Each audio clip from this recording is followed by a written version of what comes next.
हाँ, आप ऐसे करें मैसेंजर भाई, आप बात रख लें, हम खामोशी से सुनेंगे, आप बात रख लें, ठीक है, चले। हाँ, तो हाँ सबसे पहले मैं एक ये बात फिक्स मान लेता हूँ कि खुदा में ऐब नहीं हो सकते, ऊपर वाले में। ये ठीक। मानूं कि ना मानूं मैं? आपसे पूछ रहा हूँ ये मुफ्ती सर। हाँ बिल्कुल, खुदा में खुदा ऐब में, नहीं, खुदा पे ऐब है। तो फिर अब बात ये आती है कि ये जो ऐब वाले लोग हैं, इनको हम्म, खुदा ने बनाया कि नहीं बनाया? हाँ, ऐब का क्रिएट करना, ऐब ऐब ऐबदार नहीं बनाता इंसान को। अगर अच्छा, अगर तो खुदा अगर अगर खुदा ने बुराई तख्लीक की है, जी, खाली और वो तख्लीक की है, तो उससे खुदा जी, बुरा नहीं बन गया। जी, ठीक है। अच्छा, और दूसरी एक बात ये आती है कि जैसे ये तो फिक्स ही हो गया कि वो जन्म नहीं ले सकता, ये भी क्लियर है ना? बिल्कुल। ठीक है, क्योंकि उस समय आपने कहा था कि उन्होंने ये नहीं कहा है कि मैं जन्म नहीं ले सकता, मैं जन्म चूंकि लेता नहीं हूँ। नहीं नहीं नहीं, चूंकि जन्म लेना भी ऐब है। अच्छा, ठीक है, जन्म लेना भी ऐब है। ठीक है। जी। ये भी मेंशन होगा मेरे ख्याल से हाँ हाँ बिल्कुल आपकी बिल्कुल। बुक में। लम ओके, यलिद ओके, लम यलिद वलम ठीक, यूलद। हम्म। आपके ठीक, शास्त्रों ठीक, में भी है। हाँ, चले हम्म। ठीक। आगे। नहीं, मैं आपकी बातों का जवाब दूँगा, आपने जो बोला है दयानंद सरस्वती जी को लेके, मैं वो दूँगा उनका जवाब। तो जी। अभी मैं ये मान लेता हूँ कि खुदा में ऐब नहीं हो सकते, ठीक है? हम्म। तो अब ये मुझे बताइए कि जैसे एक प्रकरण आता है कि शैतान, तो शैतान को खुदा नहीं बनाया, हाँ बनाया ठीक, ना? हमारी खुदा है बिल्कुल। अच्छा, शैतान को खुदा ने बनाया तो अब शैतान ये आप चाहता, अपनी बात जो है ना मुकम्मल कर लें, बीच बीच में आप पूरी सवाल पूरी, करेंगे तो मुनासिब नहीं है, आप पूरी बात रख लें अपनी। हाँ, तो शैतान को खुदा ने बनाया।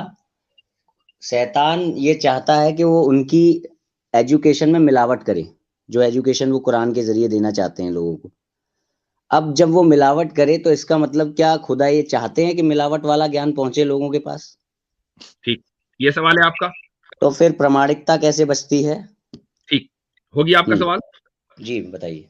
ठीक है, आपको क्या लगता है कि खुदा ने इंसानियत को क्यों पैदा किया है? सर ये एक सवाल पे सवाल हो गया एक। आप नहीं, एक्सप्लेन करिए ना, अब आप भी आपके तो पूछ ही रहे हैं। आपके इस सवाल का जवाब जो है वो इसी तो उसमें है। आप अपना पूरा सवाल का जवाब दीजिए मेरे। जैसे चलिए मैंने अपना पूरा सवाल बोला वैसे आप दीजिए। चलिए, फेयर इनफ। जी, खुदा ने इस इंसानियत को जो तख्लीक किया है, जी, वो उसके इम्तिहान के लिए कि खुदा इंसानियत ये तय करे कि हमें खुदा की बनाई हुई जन्नत में जाना है या जहन्नम में जाना है। जी, ये तय करने के लिए जरूरी है कि खैर को पाने के लिए, यानी अच्छाई को पाने के लिए जरूरी है कि बुराई का वजूद हो, बुराई एग्जिस्ट करे।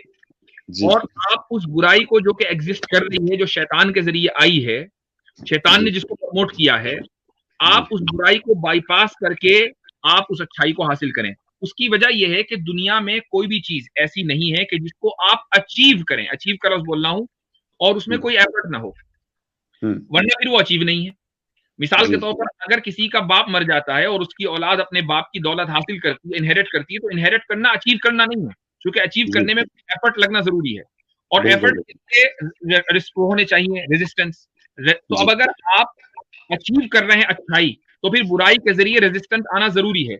और रेजिस्टेंस जब भी आएगा जब बुराई मौजूद होगी, तो इसमें जी। कोई हर्ज नहीं है।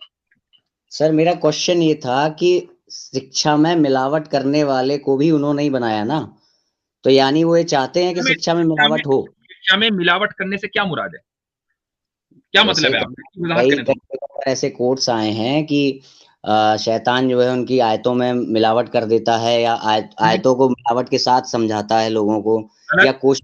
ये जो अच्छा, आपने स्टोरी सुनी है, ये जो चलिए स्टोरीज छोड़ आपने सुनी है, इनकी कोई हैसियत नहीं है। ठीक है, इसको छोड़ दीजिए। जी। शैतान ये चाहता है ना कि हम लोग बुराई मतलब बुराई करें, हाँ बिल्कुल, इसमें हाँ कोई तो शक है। नहीं। अब ये चाहने वाले को बना तो वो ही रहे हैं, ठीक। तो फिर ये डिसाइड कैसे हो कि वो जब एक तरफ बुराई चाहने वाले को बना रहे हैं तो फिर डिसाइड कैसे हो कि ये जो वो किताब दे रहे हैं वो रियल है? मैं आपको एक मिसाल से समझाता हूँ इसको। आप मान जी, लीजिए मेरे स्टूडेंट हैं, मेरी क्लास में मौजूद हैं, जी, और मैंने आपको पूरा कोर्स पढ़ाया, जी, और पूरे कोर्स में बताया कि देखो भाई ये सारे फार्मूलाज हैं, ये सारी थ्योरीज हैं, ये सारे प्रैक्टिकल्स हैं, सब मैंने आपको समझा दिया। ठीक। जी, अब उसके हुँ, बाद मैं आपको मल्टीपल क्वेश्चंस का जो है वो मल्टीपल आंसर्स का, बल्कि मल्टीपल क्वेश्चंस का आपको पेपर बनाकर देता हूँ कि मैं एक हुँ, क्वेश्चन दिया और उसके कई सारे ऑप्शंस हैं। अब अगर जी, वो सारे के सारे ऑप्शंस दुरुस्त होंगे, तो आप जी, चाहे ना चाहें, लेकिन तब भी आपके 100% ही आने हैं, आप मजबूर हैं कि आपके 100% आए। लेकिन मैं ये चाहता हूं कि आप डिजर्विंग कैंडिडेट हैं, लिहाजा आप अपने बलबूते के ऊपर आप कामयाब हो, मेरी वजह से कामयाब ना हो। लिहाजा उन 4 में से 3 को मैं हर हाल में गलत लिखूंगा और 1 को सही लिखूंगा, ताकि आप 1 को सही इंतखाब कर सकें। और मैंने आपको पढ़ा दिया है ऑलरेडी। अब जब आप 1 को चुनेंगे और आप 100% लाएंगे, तो आप अपने बलबूते पर लाएंगे, मेरी वजह से नहीं लाएंगे। लेकिन अगर मैंने 3 क्वेश्चंस वहां गलत लिखे हैं, तो इसलिए आप मुझे ब्लेम नहीं कर सकते टीचर को कि भैया टीचर ने 3 क्यों गलत लिख दिए और 1 क्यों सही लिखा, 4 के 4 सही लिखने चाहिए थे, फिर इम्तिहान कैसा? क्योंकि टीचर ने जो प्रामाणिकता वाली जो किताबें हमने पढ़ी हैं, उस टीचर की आखिरी अंतिम वो टीचर नहीं है, उसके अलावा और भी चीजें हैं जिससे कि हम ये जानते हैं। मैं ये कहता हूं कि आप उस टीचर वाली एग्जाम्पल को दुरुस्त समझते हैं। इसको छोड़ दीजिए कि वो लास्ट है कि फाइनल है। आप बोलने का मौका दीजिए, मुझे भी बात करने का मौका दीजिए। मैं मौका दे रहा हूं, क्योंकि आप दूसरे टॉपिक पर जा रहे हैं, दूसरे टॉपिक पे ना जाइए। इस टीचर वाली एग्जाम्पल को आप दुरुस्त समझते हैं? अभी क्योंकि आपने उसमें एक दो चीजें उसमें ऐड ऑन करनी है, इसलिए अभी पूरा नहीं है वो आपका आंसर। नहीं, मेरी ये example as an example, imagine God का कॉन्सेप्ट है ही नहीं यहाँ पर, हम इस एग्जाम्पल की बात कर रहे हैं। ये एग्जाम्पल आपके नजदीक तो कह रहा हूं, अभी ये दुरुस्त नहीं है, इसमें इनकम्प्लीट है अभी। ओके, कैसे? पूरा ऐसे कि वो जो टीचर होता है वो अंतिम नहीं होता है, उस टीचर की क्वालिटी को हम चेक करते हैं कि वो टीचर सर्टिफाइड कहाँ से है, उस टीचर ने जिसने पेपर बनाया वो कौन से बोर्ड से है, वो अगर कोई क्वेश्चन पूछ रहा है वो कितना सर्टिफाइड क्वेश्चन है, ऑथेंटिक कितना है, फिर वो टीचर की तो हम गॉड के साथ उसको खड़ा ही नहीं कर सकते ना, उस टीचर को। तो आप ये कह रहे हैं कि यानी एक लाइन यानी कि हम जब उसके पेपर में बैठे होते हैं टीचर के, भले ही वो हमारा टीचर होता है, मगर हमें ये मालूम होता है कि अगर ये कोई गलत बात कहेगा, उसको भी रीचेक करने के लिए हमारे पास कोई और सोर्स ऑफ वो है। मगर यहाँ पे अंतिम सोर्स की बात हो रही है, इसके पीछे कोई सोर्स नहीं है। ठीक है, तो अब अगर ये बात है, तो आप उसकी किसी भी बात को जो खुदा की तरफ मंसूब हो रही है, उसको आप कैसे चेक करेंगे? मुझे आपका मैकेनिज्म बताइए, क्या है? हाँ, मैं यही आपसे सुनना चाह रहा था कि आप मुझसे ये चीज पूछें। ठीक है, तो पहले तो मैं आपसे क्लियर करना चाह रहा हूँ, जैसे आप अपने क्वेश्चन रखते हैं तो मैं क्वेश्चन रखना चाह रहा हूँ, क्या ऐसी कोई आयत है जहां से वो जो सर्टिफिकेशन मिल रहा हो कि हाँ भाई खुदा ने शैतान को भी बनाया है, मगर ये ज्यादा चीज प्रमाणिक हो गई, ऐसा कुछ? पूरे कुरान की एक आयत में यही लिखा हुआ है। कुरान शुरू से लेकर आखिर तक आप 2 सफ़े भी नहीं पढ़ेंगे, आखिर तक पढ़ने की जरूरत नहीं है, पहले 2 सफ़े में ही आपको पता चल जाएगा कि शैतान ये कह रहा है और खुदा ये कह रहा है। खुदा की बात माननी है और शैतान की बात नहीं माननी है, और खालिक हर चीज का वही है। यहाँ तक के जो पहली रेवलेशन है कुरान की, इक़रा बिस्मि रब्बिकल्लज़ी खलक़, तो वहां पर अल्लाह ताला ने कहा कि पढ़ो उस जात के नाम से जिसने पैदा किया, और उसमें ये नहीं लिखा कि किसको पैदा किया, क्योंकि वो खालिक है हर चीज का, उसमें शैतान भी है, हर चीज को उसने पैदा किया। तो सर ऐसे तो शैतान भी कहेगा ना कि मैंने पैदा कर दिया, फिर हम किसकी मानेंगे? ठीक है, इसी पर ले लेते हैं। आपके नजदीक मेयार क्या है, आप मुझे वो बताइए। चलिए, हमारा मेयार थोड़ी देर के ये मान ले गलत है, आप अपने मेयार पर आ जाइए कि आप यहाँ पे एक वीक पॉइंट महसूस होता है, वो मैं कह रहा था। हमारा ये है कि जो वेद हैं वो सबसे प्रमाणिक इसलिए माने जाते हैं क्योंकि वेद ये चैलेंज ये कहते हैं कि वो श्वास रूप में प्रकट होते हैं। इंसान 2 तरीके के काम करता है। एक मिनट में थोड़ा सा आसान करके बताइए। हाँ, मैं आसान करूंगा। हम 2 तरीके के काम करते हैं, एक काम हम प्रयत्न करते हैं और एक काम हम यूं ही करते हैं अनायास। जैसे कि मेरे सामने फोन रखा है, कैलकुलेटर रखा है। भैया थोड़ा सा आप अगर टर्मिनोलॉजी इस्तेमाल करेंगे मुझे समझ आएगा। जी, ये जो आपने 2 लफ्ज बोले ना, उसको जरा समझाइए, इंग्लिश का लफ्ज बोल लीजिए। मैं बता रहा हूँ, इसको सरल भाषा में ऐसे समझ लीजिए कि मेरे सामने फोन रखा है और कैलकुलेटर रखा है। अब मैं यहाँ पे डिसाइड कर सकता हूँ कि मैं फोन उठाऊंगा या कैलकुलेटर उठाऊंगा। तो ये तो हो गया वो काम जो हम एफर्ट डाल के करते हैं, मगर कुछ काम ऐसे हैं जो हम बिना एफर्ट के कर रहे हैं, बिना प्रयत्न के। तो वो काम है हमारा सांस लेना। वो हम उसके लिए चाह नहीं रहे, हम चुनाव नहीं कर रहे उसके लिए, वो हम कर रहे हैं बस। तो जो वेद हैं, वेदों के अनुसार जो वेद हैं वो श्वास रूप में प्रकट हुए हैं, मतलब उसके लिए भगवान ने चुनाव नहीं किया।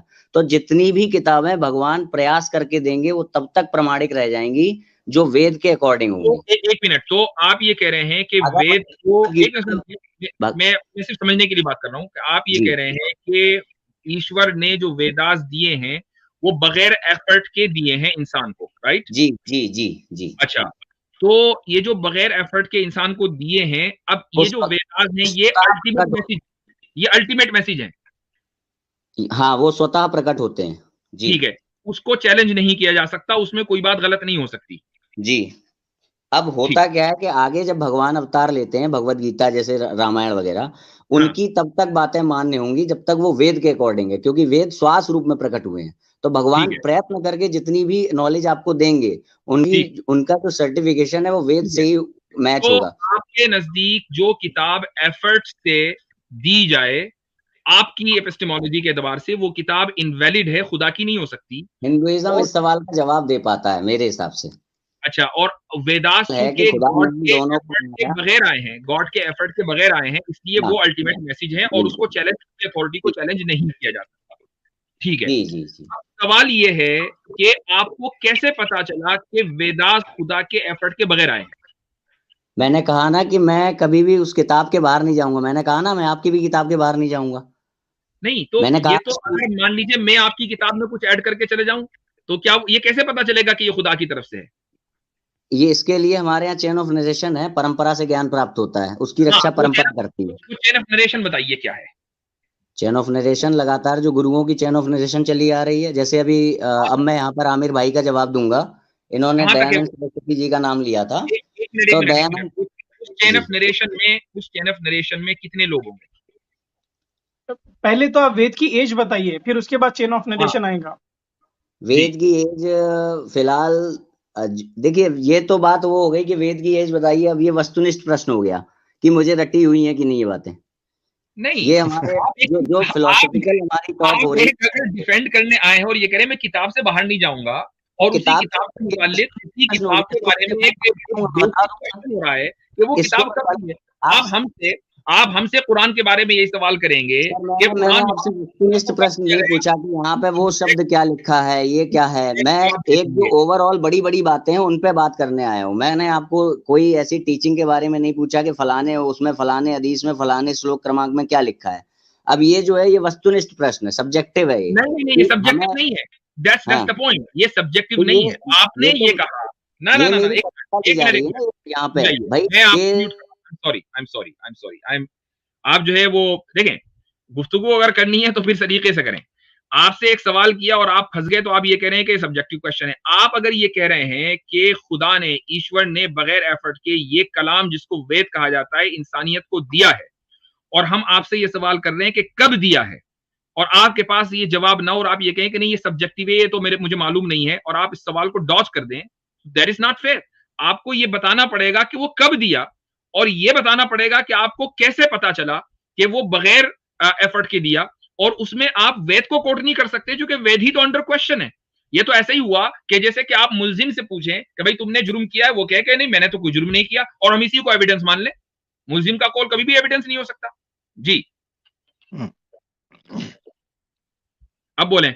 जी, अब मैं एक क्वेश्चन यहाँ पे रखना चाहूंगा कि कई बार मुझे ऐसा दिया जाता है कि ये जो है खुदा, इसमें मिलावट नहीं की जा सकती, कुरान के लिए बोला जाता है अक्सर। मैं आपसे सवाल वेदास के ताल्लुक से, सर तो मैं एग्जांपल दे रहा हूँ ना, आप समझने की कोशिश तो करिए, मुझे बोलने तो दीजिए।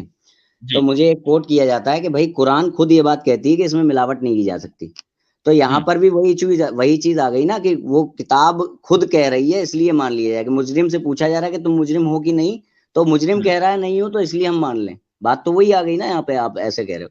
मैंने इसीलिए शुरू में कहा था, नहीं ऐसा नहीं है, दोनों इक्वल नहीं है, दोनों इक्वल नहीं है। एक मिनट, लेट मी फिनिश, मेरी लाइन को फिनिश हो जाने दीजिए। मैंने इसीलिए शुरू में कहा था, मैं किताब की टीचिंग, जो किताब के अंदर की चीज होगी उसे चैलेंज नहीं करूंगा। आपने किताब के द्वारा सिद्ध करिए अपना पॉइंट, तो मैं अपने किताब के द्वारा सिद्ध कर रहा हूं कि उसमें ये लिखा हुआ है कि वो जो है श्वास रूप में प्रकट होते हैं। इसके अलावा हमारे जो चैन ऑफ नरेशन गुरुओं की आ रही है, 102 लाख वर्ष पुरानी जो चैन ऑफ नरेशन है, स्वयं भगवान से शुरू हुई है, उसके गुरु आज विद्यमान है। अच्छा, ये उस बात का भी जवाब है। नरेशन आपके पास है लिखी हुई, 2 लाख गुरुओं के नाम है? बिल्कुल, 2 लाख गुरुओं के नाम नहीं है उसमें। जो पहले शुरुआत के गुरु थे उनकी उम्र लंबी होती थी, 1-1 लाख वर्ष होती थी, 1-1 लाख वर्ष होती थी, और 2 लाख साल हैं टोटल। ये मैं एक अमूमन बता रहा हूँ, मगर इस सवाल का जवाब भी मैं आपको दे सकता हूँ अगर मुझे टाइम देंगे तो। भाई अगर 2 लाख साल टोटल हैं और 1-1 लाख उम्र होती थी, तो 2 गुरु होने चाहिए या 3 गुरु होंगे आपके? नहीं तो सबकी नहीं थी ना 1-1 लाख, बाद में कम होती चली जा रही ना। चले अगर कम होगी तो 1 लाख से 70 साल तो नहीं आनेंगे ना, 1 लाख से 90,000, फिर 80,000, फिर 50,000, तो इस तरह आपके पास 7-8 गुरु होने चाहिए। ये हम लोग सेट नहीं कर सकते, 155 गुरु हैं अभी तक। तो और आपके पास एक देखें, ये सारी जो बातें हैं ना, ये अभी तक के टोटल आप इलॉजिकल बात कर रहे हैं। सर देखें, मैं कोई भी चीज अगर हम बात करते हैं लॉजिक की बुनियाद पर, तो हमें टेक्स्ट को, अगर आपको ये देखना है कि ये टेक्स्ट जो है ये खुदा का कलाम है या नहीं है, तो हमें उसमें अपनी अकल को कहीं ना कहीं इस्तेमाल करना पड़ेगा। मैं ये कहना कि मेरी किताब में ये लिखा हुआ है, ये मेरे लिए कन्विंसिंग नहीं है, ये आपके लिए कन्विंसिंग हो सकता है। अच्छा ठीक है सर, मैं आपकी ये बात मान लेता हूँ कि हमें अपनी अकल का इस्तेमाल करना पड़ेगा। अभी ये आप ही बता दीजिए मुझे। मैं एक चीज बता दूं आपको, आमिर भाई आपने वेद के ऊपर कल एक स्ट्रीम की है, उसका कोई पॉइंट जो वेद के ताल्लुक से जरूर कहिएगा, या सैम भाई से भी मैं चाहूंगा जी, वेद की हकीकत के ताल्लुक से। वेद के हवाले से ये है कि जो कल मैंने एक्सप्लेन किया उसी को ले लेते हैं। वैसे तो ओरिजिन से और उसकी इटर्निटी के ऊपर सारे सवाल आते हैं। ये जो वेद जिन्होंने लिखा है अभी तक इनकी कंफर्मिटी नहीं हुई, इनकी कंफर्मेशन कोई नहीं है कि वेदास लिखे किसने हैं, ठीक है। यानी मिसाल के तौर पे स्वामी दयानंद सरस्वती ने शतपथ ब्राह्मण जो है उसको कोट करके कहा है कि वेद इब्तदा में इन द बिगिनिंग 4 बड़े सेजिस को दिए गए थे। वो अलग बात है कि उपनिषद में लिखा है वो 4 देवता हैं।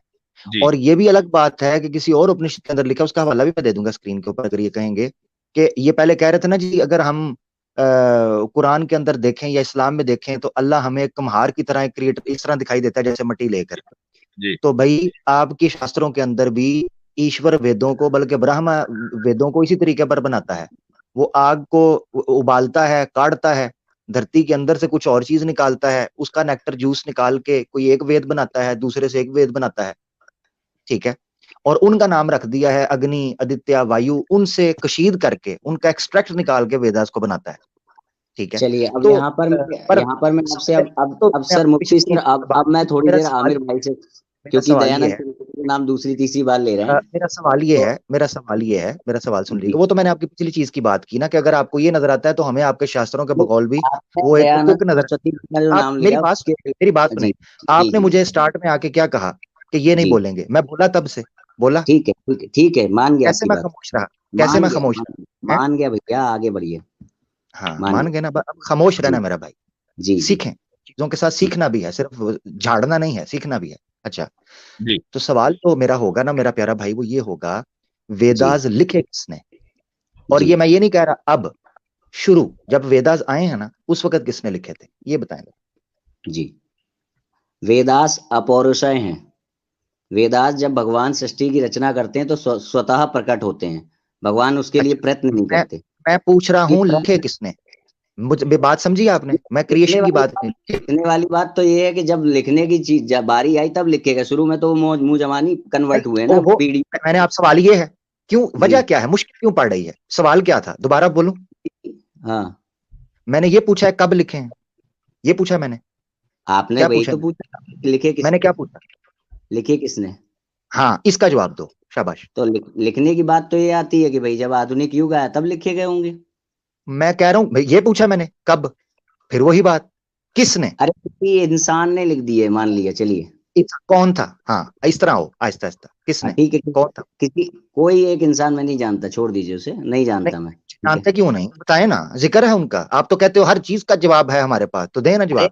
आपके घर में तो हर चीज का जवाब है। शास्त्रों में जवाब है, मैंने सब रट नहीं लिया। मेरा तो शास्त्रों में लिखा होगा ना, किसने लिखे हैं शास्त्रों में लिखा होगा, उसका नाम लो, कौन है? अरे तो आप ये जो वस्तुनिष्ठ प्रश्न कर रहे हैं उससे जाहिर क्या करना चाहते हैं, उस पे आइए ना। ओहो, मैं बता रहा हूँ वेदास किसने लिखे, किसी एक का, कोई एक दो का नाम तो ले लो, एक दो का ले लो भाई। देखिए जो वेदास हैं वो अलग अलग ऋषियों ने वेदों के जो मंत्र हैं वो मैंने सवाल क्या पूछ रहा हूँ, सवाल पूछा है जो मैंने, उसकी तरफ क्यों नहीं आते यार, बड़े ज्ञानी हैं आप। सवाल पूछा है, कोई एक का नाम बताओ, आप मुझे डिटेल में ले जाते हो। ठीक है, ऋषियों ने लिखे, ठीक है, ऐसे ही मैं भी पूछूंगा तो आप भी दीजिएगा। फिर वही बात, ओहो प्यारे भाई, फिर वही बात, ऋषियों ने लिखे, मुझे भी पता है ऋषियों ने, मैंने कौन सा कहा किसी जानवर ने लिखे, कौन था वो, नाम तो लो उसका। ब्रह्मा जी ने लिखे। चलिए, हैं जी, किसने? ब्रह्मा जी ने। ब्रह्मा जी कौन है? वो ऋषि हैं।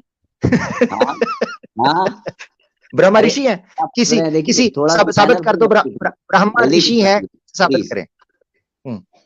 ब्रह्मा जी ऋषि हैं। आप वेद साबित पढ़िए, करें। उसमें कई किधर? कई सूक्त वेद वेदों मुझे के कई सूक्त बोलने देंगे। हाँ वेदों बोले। के कई सूक्तों के ऋषि ब्रह्मा है, ऋषि ब्रह्मा लिखा होगा वहां, दयानंद अच्छा सरस्वती की भाषा में देख लीजिएगा आप। अच्छा, एक मिनट, ब्रह्मा कितने हैं? ब्रह्मा कितने हैं? ब्रह्मा एक है। अच्छा ठीक है, ऋषि जो है ये मनुष्य होता है, ये कोई देवता होता है?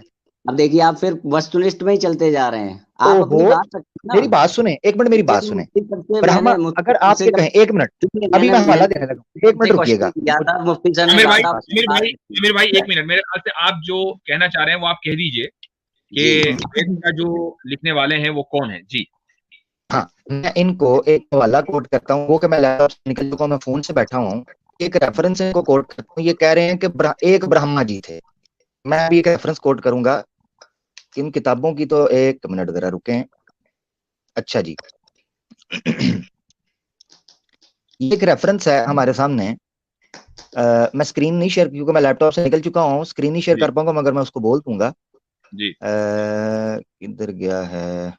आप रेफरेंस ना बोले, एक खाली मिनट बात जरा रुकिएगा। आपका रुक जाए जरा, आपके लिए, आप अकेले के लिए ना बोलना स्वामी जी, पब्लिक भी सुनती होती है, उनको भी नोट करेंगे ना।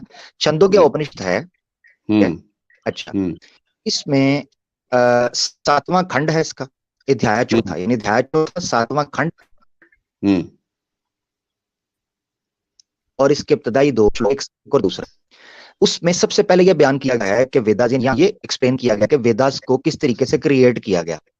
यहाँ पर किसी जगह पर भी ब्रह्मा का जिक्र, को पूरी की पूरी वेदास क्रिएट की गई। अच्छा, इसके अलावा आपको बता देता हूँ, जिस जगह पर जो है, अब देखिए क्वेश्चन से अब आप बता रहे हैं आपका, सर ये भी मुझे काट रहे थे ना जब उनको पढ़ने दीजिए। सुन, मैं आपको तसल्ली से सुना है, आपने मुझे एक बार भी पूरा ही बोल दिया, मैंने आपको सुना है, ठीक है ना? और आपको तो थोड़ा सा मैंने पूछा तो आप परेशान हो गए। सुने, ये मुंडाका उपनिषद है, उपनिषदों में मुख्तलिफ है, मुंडाका उपनिषद है, और उसका फर्स्ट मुंडाका और पहला ही खंड है, और उसमें लिखा हुआ है कि ब्रह्मा ने सारी की सारी वेदास को देवास को आगे दिया, ये ब्रह्मा ने। अच्छा, आप कह रहे हैं उसमें से एक ऋषि ये हैं, एक ऋषि, और क्रिएट कैसे किया है? अपने मुंह के जरिए से, अपने मुंह से सारी वेदास को बाहर निकाल दिया। तो अब ये यहां लिखा हुआ है। आप कह रहे हैं कि ब्रह्मा एक ऋषि हैं, कि ब्रह्मा ने आपके एतबार से उन्होंने लिखा, जबकि आपके उपनिषद में ये बात लिखी हुई है कि ब्रह्मा ने वेदास को क्रिएट किया, अपने मुंह से निकाला। तो लिखा या मुंह से निकाला? कई जगहों पे मेंशन, देखिए ऐसा है, जो षष्ठी की रचना है एक बार नहीं हुई है, कई बार होके षष्ठी प्रलय में डूब चुकी है। तो ब्रह्मा जी ने कई उसमें कई बार ऐसा मेंशन आएगा, कहीं पर आएगा कि ब्रह्मा जी ने वेद लिखे, कई बार मेंशन आएगा कि ब्रह्मा जी ने वेद प्रदान किए। मगर जब हम बिल्कुल गूढ़ उसमें चले जाएंगे डेप्थ में, तो वहां पर यही होता है कि षष्ठी की जो रचना होती है तो उसके साथ ही वेद स्वतः प्रकट हो जाते हैं। भगवान के मर्तबा ब्रह्मा जी ने वेद लिखे भी होंगे ना, आपने ये मान लिया, आप ये मान रहे हैं कि बाज मर्तबा पढ़ने में चला गया, ठीक है। अब जब उसके बाद दोबारा क्रिएशन हुई, दोबारा वो साइकिल शुरू हुआ, तो बाज मर्तबा ऐसा भी हुआ होगा कि ब्रह्मा जी ने वेद लिखे होंगे। जी लिखना एफर्ट साबित हो गया कि वेद एफर्ट से आए। मुझे आमिर भाई से बात कर ले दीजिए। मैसेंजर भाई मैं आपसे एक जेन्युइन क्वेश्चन पूछता हूँ, छोटा सिंपल क्वेश्चन। आपने बताया कि आपके पास परंपरा है और आपके पास चेन ऑफ नरेशंस है, आप मानते हैं ना ये बात? सारी चेन ऑफ नरेशन, इसी बारे में मुझे आपसे बात करनी है ना, ये आमिर भाई से इसी बारे में बात करनी, प्लीज मुझे करने दीजिए। जी मैं कर रहा हूँ अभी। जी आप यही पॉइंट मैं उठाया हूँ, इसे मेरे पे बात कर लीजिए आप इससे। तो आपके पास, आप मानते हैं कि सारे chain of narrator's, Dayanand Saraswati का, और जो कुछ उन्होंने कुछ प्रमाण रखे हैं ना, मतलब शास्त्रों के, इसीलिए उनसे बात करनी है मुझे, प्लीज मुझे बात करनी। बात करिए आप। तो अब मैं एक चीज पूछना चाहूंगा आपसे कि जैसे कुरान के बारे में ये भी कहा जाता है कि उसमें शैतान ने ये कर दिया था, वो कर दिया, तो कुछ लेखक ऐसे हैं जो ये क्लेम करते हैं कि कुरान में जो है मिलावट हुई है, ये हुआ है, वो हुआ है। तो इसके बारे में क्या हुआ है? कुरान में मिलावट की गई है। 50 साल तक कुछ बोलता है? कौन बोलता है? कौन? कुछ लेखक हैं ऐसे मेरे पास। कौन है? कुछ नहीं ना, कुछ मैं कहता हूँ, कुछ लेखक कहते हैं वेदास मैंने बनाई हैं। सलमान रुश्दी बोलता है। मैं देता हूँ। मुझे डर इस बात का है कि मुझे फोन ज्यादा यूज करना नहीं आता है। मेरे फोन में एविडेंस है और उसमें वो नाम है। सलमान रुश्दी बोलता है, मैं आपको हेल्प कर दूं। अब शायद यही नाम होगा, शायद। हाँ यही नाम है शायद है। अब बात आती है, मेरा सवाल ये है कि आप ही की बात को क्यों माना जाए, उनकी बात को क्यों ना माना। एक मिनट आमिर भाई, आप समझते हैं कि स्वामी दयानंद सरस्वती और सलमान रुश्दी दोनों इक्वल स्टेटस के हैं? बिल्कुल। दयानंद सरस्वती जो है वो प्रमाणिक गुरु नहीं है, सर्टिफाइड नहीं है। अच्छा, एक मुझे जो बताया है, मुझे मेरे फ्रेंड ने जो बताया वो सुन लीजिए। फ्रेंड की बात बाद में करना। आपको पता है सलमान रुश्दी कौन है? मैं जानता हूँ कि आपके अनुसार वो रुक जाइए, सलमान रुश्दी के साथ तारुफ करा दे हम आपसे कि सलमान रुश्दी कौन है। सलमान रुश्दी वो शख्स है कि जिसने एक बदनामे ज़माना किताब सैटानिक वर्सेस लिखी और झूठ का पलंदा, जिसकी वजह से और उससे पहले ही वो इस्लाम से निकल चुका था। वो खुद अपने आप को मुसलमान नहीं मानता। बिल्कुल एथियस्ट है वो एथियस्ट है। उसने इस्लामोफोबिया के मर्ज में मुब्तला होकर और इंग्लैंड में जो भी उसको स्टेटस हासिल करना था वो हासिल करने के चक्कर में उसने एक किताब लिखी जो बदकिस्मती से मशहूर हो गई। आप उसको, सलमान रुश्दी को और स्वामी दयानंद सरस्वती को, जो कि हिंदुइज्म के एक बहुत बड़े फिरके के रहनुमा हैं, आर्य समाज के, आप दोनों को एक मान रहे हैं, ये आप कह चुके हैं। अब मैं अपना जवाब दूं अब आपको? जी, जवाब आपका मिल गया। सलमान रुश्दी को आपने स्वामी दयानंद से मिला दिया। बहुत जिंदाबाद, सही जा रहे हो। मतलब ये फिर हेल्दी कन्वर्सेशन नहीं होती इस तरीके से। रिजल्ट पे मत आइए आप प्लीज। आपको एक बात सुनो संजय, एक मिनट, एक मुझे बात बताओ पूरी सिंसेरिटी के साथ। जब आपको सलमान रुश्दी का पता ही नहीं है यार, क्यों डेंगे मारते हैं? क्या जरूरत है बात करने की जब पता ही नहीं सलमान? शब्द प्लीज मर्यादित रखिए। बात सुनो, मेरी बात सुनो। 1.5 घंटे से आपको मौका दिया है। सलमान रुश्दी का पूरी दुनिया को पता है सलमान रुश्दी कौन है। अच्छा, आपके साथ सुनिए, आपके साथ तो सबसे ज्यादा आपको टाइम दिया गया, सबसे ज्यादा टाइम आपको दिया गया है सर, तो मत दीजिए फिर। अभी तक के कोई एक पॉइंट भी आप साबित नहीं कर पाए। मैं तो बिल्कुल करेक्ट पॉइंट पे हूँ। देख, मुझे अपनी बात रखने दीजिए। जो दयानंद सरस्वती, मैसेंजर भाई बहुत टाइम हो गया। मैसेंजर भाई एक मिनट दीजिएगा। मेरा भाई मेरी बात सुने। ये आपको टाइम मुफ्ती साहब की स्ट्रीम में ही मिला है और यही मिलेगा। ये इनका खिलाक है, ये आपको इतना टाइम दिया है। आप मेरे पास होते 1.5 से 2 मिनट बाद आप जा चुके, आप रेस्ट कर रहे होते मेरा भाई। मैं आपको सही बता रहा हूँ भाई, क्योंकि मैं उन लोगों से बात नहीं करता जिन लोगों की बुनियाद ना हो। मैं मेरी बात सुन लेना प्यारे भाई, मेरी बात सुन। चले, मेरे ख्याल से देखिए ऐसा है द मैसेंजर साहब, बात आपसे हुई, हमें अच्छा लगा चूंकि बहुत ही आपने मर्यादा के साथ और एक अच्छे अखलाक का मुजाहरा किया है, विच जो सनातनियों में बहुत रेयर है आजकल। तो ठीक है, आपने बहुत अच्छे अखलाक का मुजाहरा किया, उसके लिए मैं आपको मुबारकबाद देना चाहूंगा। लेकिन मैं चाहूंगा कि आप अगली कि हमारे पास, सुन लीजिए, मेरी स्ट्रीम 3 घंटे होती है और 7 मिनट ऊपर हो चुके, ठीक है? तो सर साहब मुझे बस 2 मिनट दीजिए, आप इनसे एक जेन्युइन सवाल पूछना है। जिसमें मेरा कोई दोष नहीं है ना सर। मैं अगर कोई गलत बात बोल रहा हूँ जो लॉजिकली नहीं हो तो आप बताइए। गलत बोल रहे हैं आप, गलत बोल रहे हैं मेरा भाई, गलत ही बोल रहे हैं। ये बात तो उसमें मुझे बोलने कहाँ दिया जा रहा है? आप छोड़ देते हैं कि आपकी बात लॉजिकल है या नहीं। सैम भाई लास्ट कमेंट कर रहे हैं आपके साथ। जी मैसेंजर भाई, जैसे कि आपने बोला था कि आपके पास चेन ऑफ नरेटर्स है, सारे नरेटर्स है आपके पास और आप मानते हैं कि वेद ऑथेंटिक है, राइट? जी। और ये एक पहले ओरल ट्रेडिशन से आया है, लोग मेमोराइज करते थे, आज के दौर में भी मेमोराइज करते हैं। ये चेन ऑफ नरेटर्स आपके पास है, गुरु परंपरा, ठीक है? जी ठीक है। तो आप विष्णु पुराण अगर आप पढ़ेंगे बुक नंबर 3 चैप्टर नंबर 4, तो पहले तो मैं आपसे एक सिंपल सवाल करना चाहता हूँ। वेद, जो 4 वेद है ना आज के दौर में, कितने वर्सेस मौजूद है इसमें? रैंडम नहीं है, मुझे याद नहीं है। 22,000 ऐसे कुछ है, 20,000 के ऊपर है, 20-22,000 है, ठीक है? ठीक है। हाँ, तो विष्णु पुराण बुक नंबर 3 चैप्टर नंबर 4 में लिखा है, the original Vedas in 4 part consisted of 100,000 stanzas. 1 lakh versus थे इसमें ओरिजिनल वेदास में। अगर आपकी गुरु परंपरा जो थी, चेन ऑफ नरेटर्स थे जो मेमोराइज करते थे, ओरल ट्रेडिशन से आ रहे थे अभी तक के, तो 1 लाख वर्सेस आपके 4 वेदास में आज मौजूद रहना चाहिए था, पर वो नहीं है, आज सिर्फ 20,000 है सिर्फ जी।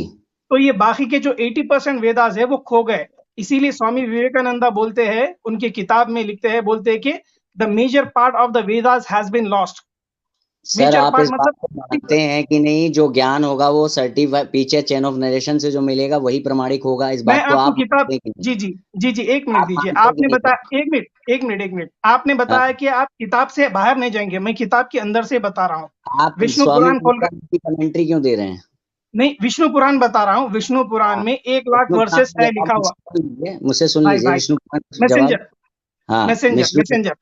हाँ, विष्णु पुराण का जवाब ये है कि उन्होंने ये कहा है ना कि 1 लाख से जो 1 करोड़ आप 100 करोड़ बता रहे हैं, 100 करोड़ से वो जो श्लोक हैं वो घट के इतने हो गए हैं। तो उन्होंने 100 करोड़ नहीं 1 लाख, ठीक है, 1 लाख से वो घट के इतने हो गए हैं।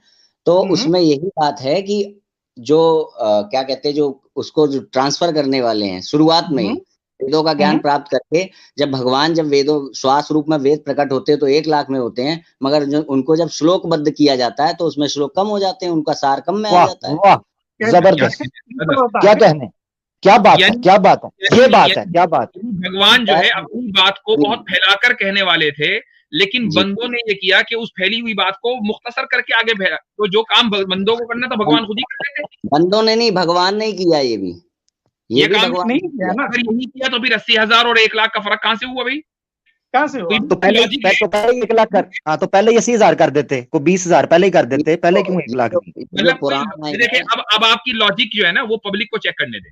ये जो पुराण आए हैं, सुन लीजिए, अब ये लॉजिक आप पब्लिक को दें और कमेंट्स में देखिएगा कि किसकी लॉजिक ठीक है किसकी नहीं। आप ये कह रहे हैं कि इस तरीके से आप चाहते हैं कि आप ही की बात को अंतिम माना जाए। ये काम दयानंद सरस्वती विवेकानंद को आप मत मानिए, आप जाकर मैसेंजर आप अपनी खुद बात सुनो, आप एक बार खुद सुनना कि आपने कहा क्या है, ठीक है ना? आपने जो जुमला बोला ना लास्ट में, इससे पता चला। अपना ख्याल रखें, बहुत धन्यवाद, बहुत हो गया भाई, हमें स्ट्रीम भी खत्म करनी है। और ओवरडोज हो गया, मुझे माइग्रेन, हजरत मुझे इनकी मंतक सुन के माइग्रेन शुरू हो गया, बड़ी हैवी मंतक है भाई। मेरे ख्याल से आपने मेरी वो गुफ्तगू नहीं सुनी जो मैंने अभी अपलोड की थी, एक फोन का कॉन्वर्सेशन, टेलीफोन। हजरत मैंने सुनी है, वो मैंने सुनी है, वो आपका सब्र है। उफ,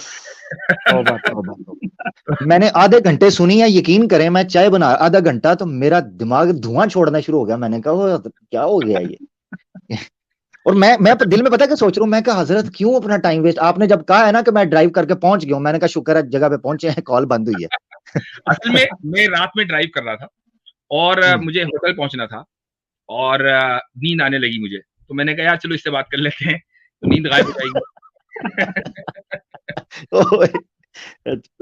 तो वो 1 घंटे का वक्त था, मैंने 1 घंटा किस तरीके से गुजरा, तो मेरी तवज्जो रोड के ऊपर भी थी और मेरी तवज्जो फोन पर भी थी, तो इस तरीके से वो गुफ्तगू हुई है।